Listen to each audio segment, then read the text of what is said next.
materias y le llamaban territorios vasculares. Entonces, en el mundo no existía un mapa de estos territorios, un atlas con ese mapa digital, y entonces creamos el primer atlas de territorios vasculares. Y entonces con este atlas, pues lo que hicimos es que con algunos de los algoritmos que nos habían funcionado súper bien, pues los metimos, y entonces ahora tenemos la capacidad de detectar un infarto cerebral.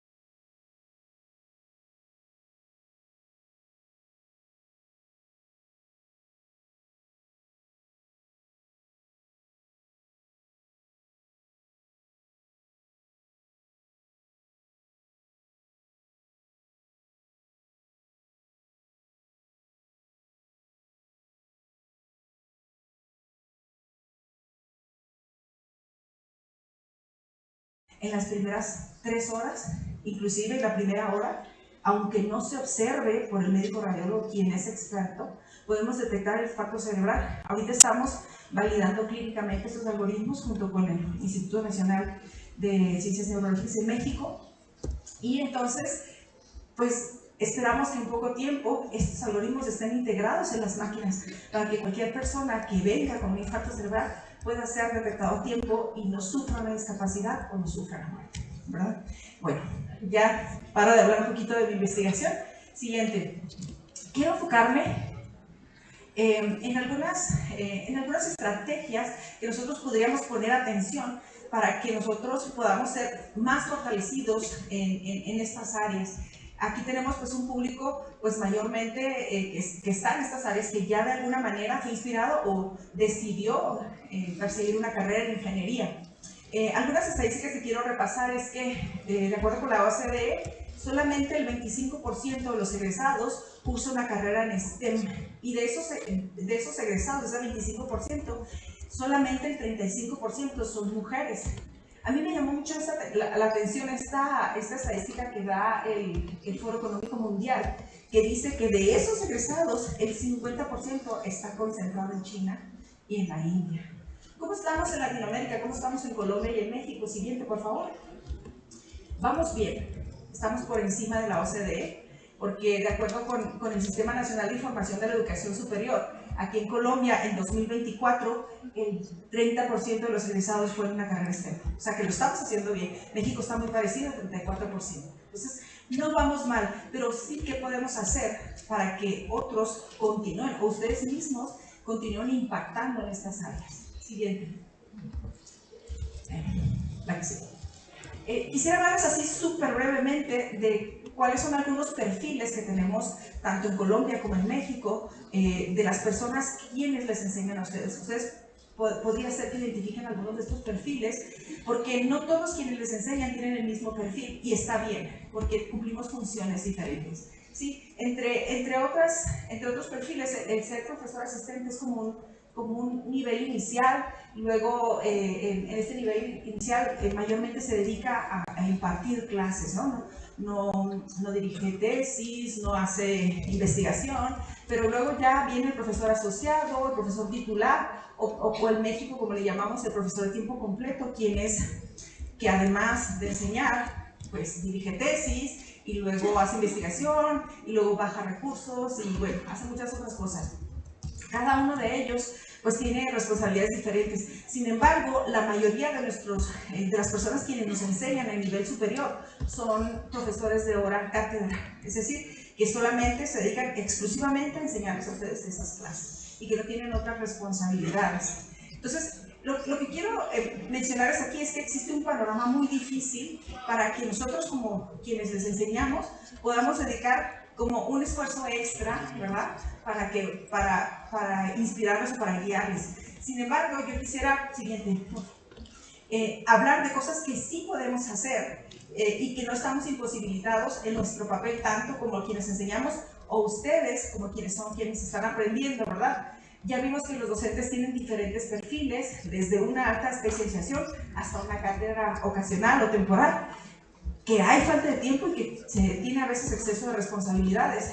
O ustedes como estudiantes también tienen diferentes intereses. No todos tienen las mismas ocupaciones, algunos están muy cargados por diferentes ocupaciones.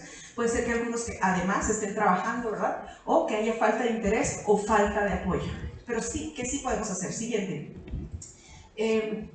Quiero hablarles de algunas experiencias que hemos tenido desde la universidad, que pudieran ustedes como sembrar esa semillita de cosas que sí pueden buscar, que pueden perseguir ustedes y que nosotros como docentes podemos impulsar.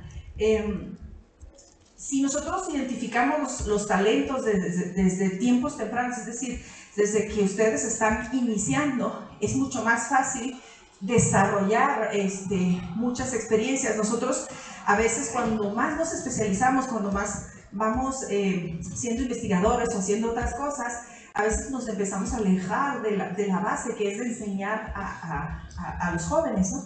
Y muchos de mis compañeros, por ejemplo, que son investigadores ya consolidados, empiezan a decir, no, pues yo ya no doy el nivel inicial porque son muy inmaduros, no hacen caso, etcétera, ¿no? Pero realmente eso es lo que tenemos que buscar. Tenemos que buscar y encontrar aquellas mentes que están listas para aprender. Y ustedes, desde un nivel principiante, estar dispuestos a hacer un poquito más que solamente estar escuchando en una cátedra, ¿no?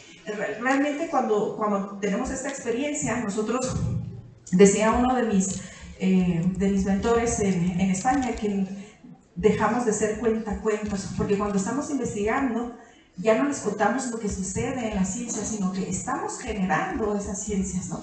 Y el tener esta oportunidad, ustedes como estudiantes, les va a ayudar a fortalecerse, ¿verdad? El incluir los otros proyectos especiales en clase, también, obviamente atendiendo los contenidos, ¿verdad? Pero teniendo como cuidado especial en que las mentes puedan ser cultivadas, esto puede mejorar. Les pongo aquí esta portada porque nosotros, al igual que ustedes, estamos acreditados bajo un organismo que nos dice qué cosas hay que ponerle a los programas, qué hay que medir, etcétera, ¿no? Entonces, uno de esos organismos nos pidió que a todas las escuelas de ingeniería, todos los programas de ingeniería llevaran una materia de introducción a esa ingeniería. En mi caso sería introducción a ingeniería biomédica. Entonces, lo que empezamos a hacer es que empezamos a invitar expertos o personas que trabajaran fuera de la academia en esas diferentes áreas, por ejemplo, en ingeniería clínica, en ingeniería de rehabilitación, en procesamiento de imagen médica, entre otras disciplinas, ¿verdad? Nos empezamos a invitar y entonces ellos les hablaban de las cosas en el mundo real, ¿sí? Y entonces muchos de los jóvenes pues empezaban a interesar y se unían a los grupos de investigación de estas personas o acudían a sus lugares de trabajo porque muchos de ellos ya eran expertos en su trabajo. En Ciudad Juárez es una ciudad industrial y todo el mundo tiene un producto que fue fabricado en Juárez. Sobre todo en Juárez se fabrican muchos dispositivos médicos. Entonces, muy seguramente si alguna vez usó un dispositivo médico, fue fabricado en Juárez. Total, de que esto llamó tanto la atención que todos estos expertos que empezamos a invitar, se nos ocurrió pues la idea de hacer un texto introductorio. Entonces, hasta ese tiempo, esto ya fue hace algunos años, no existía este texto introductorio de ingeniería biomédica en español. Entonces, este fue el primer texto introductorio de ingeniería en español. Y como éramos miembros de la Sociedad Mexicana de Ingeniería Biomédica, este fue el texto nacional de introducción. Entonces, como un pequeño proyecto de clase, de invitar, pues fue de gran relevancia, ¿verdad? Y todas las mentes que se cultivaron a partir de esto, pues fue muy satisfactorio. Siguiente, por favor.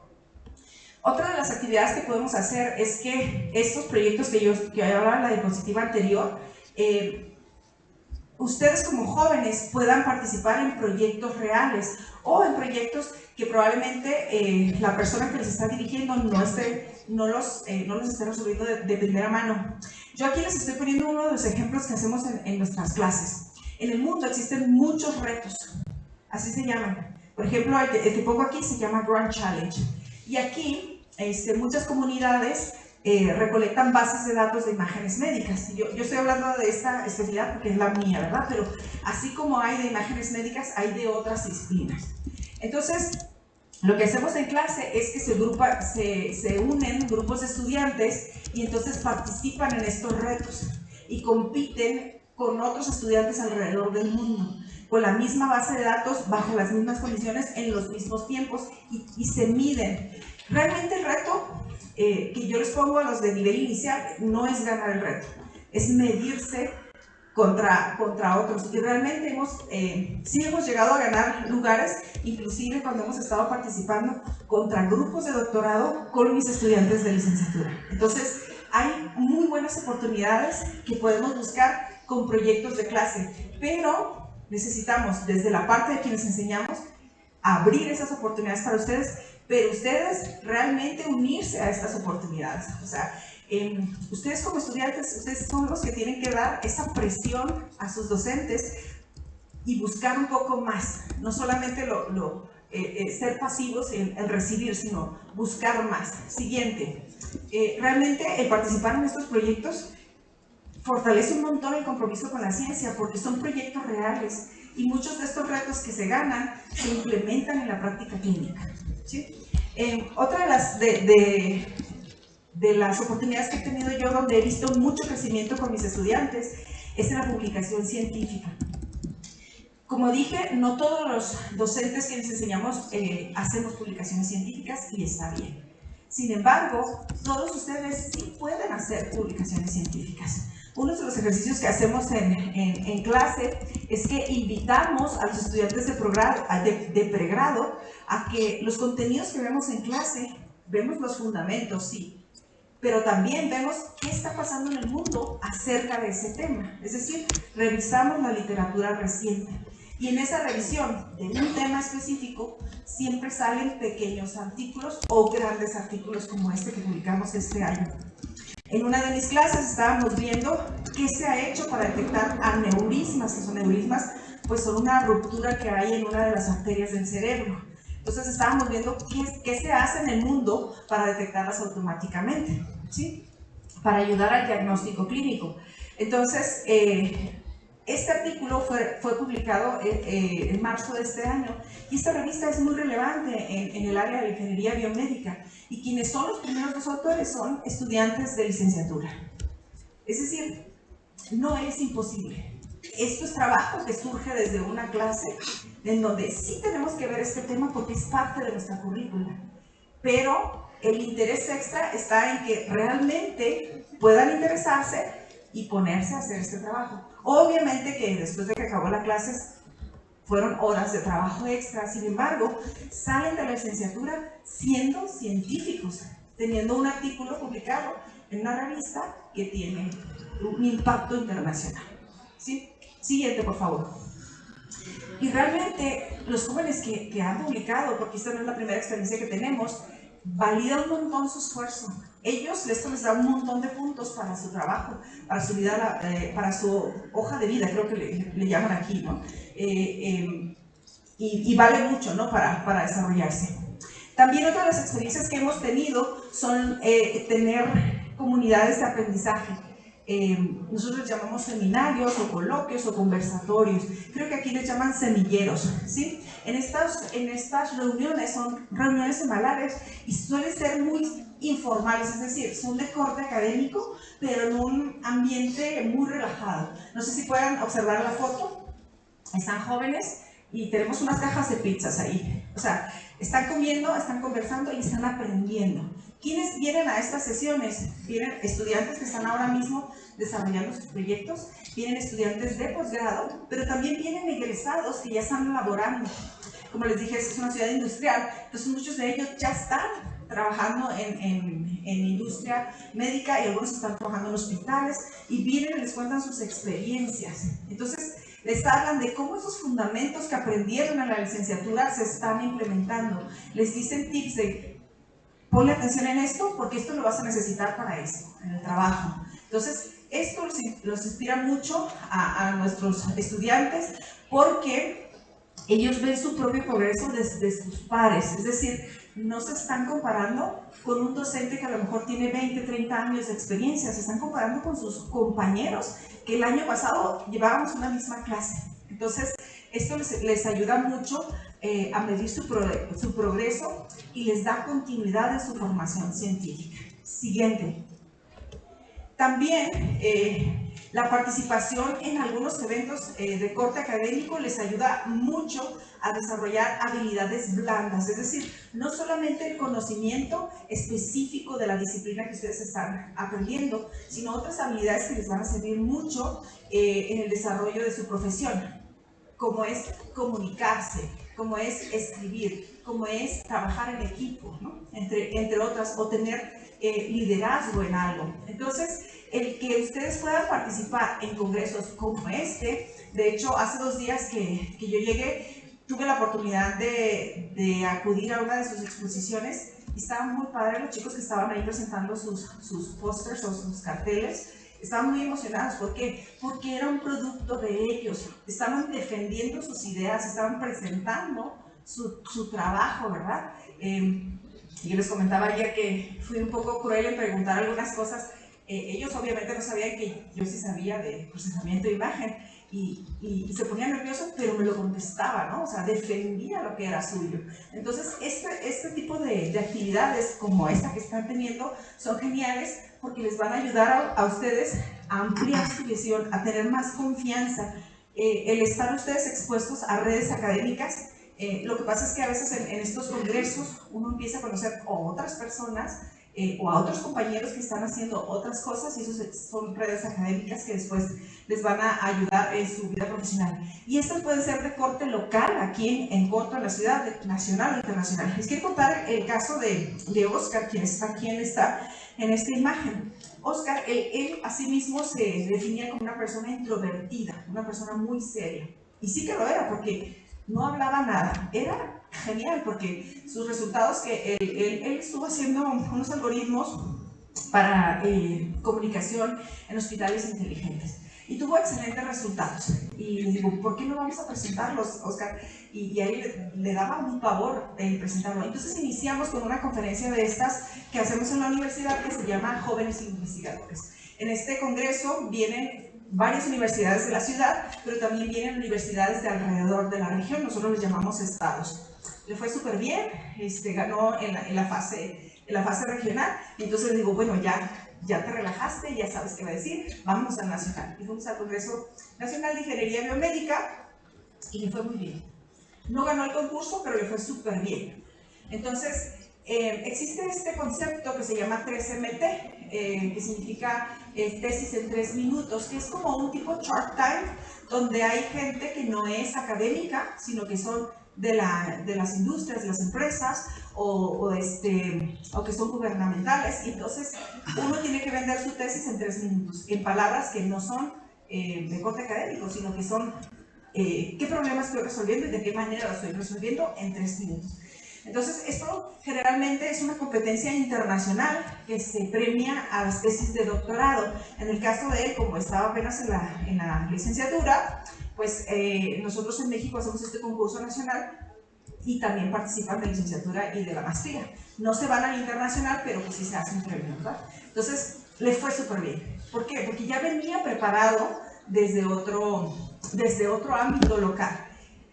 Una vez con esta seguridad, lo acabamos de mandar a Adelaide, que fue el Congreso Internacional de Ingeniería Biomédica, a presentar su trabajo. Entonces, él pudo presentar en inglés. Esta habilidad de presentar en inglés le preparó un montón porque regresando, él se gradúa y tiene su primera entrevista en inglés para ser contratado en un trabajo. Entonces, ¿cómo en menos de un año, en 8 meses, de una persona que se consideraba a sí misma como introvertida, pudo ganar un concurso nacional, ir a representar a nuestra escuela en un congreso internacional y conseguir un trabajo por sus habilidades y por sus logros, que en un momento pues, podría haberme dicho, pues no voy porque no me gusta hablar en público, ¿no? Entonces, ¿cómo ustedes pueden buscar esas oportunidades en las que sí o sí van a desarrollar habilidades blandas? Obviamente les van a dar muchos nervios, pero no importa. O sea, para eso son estos. O sea, nadie nace siendo experto en esto. Siguiente, por favor. También otra de las oportunidades que nosotros hemos visto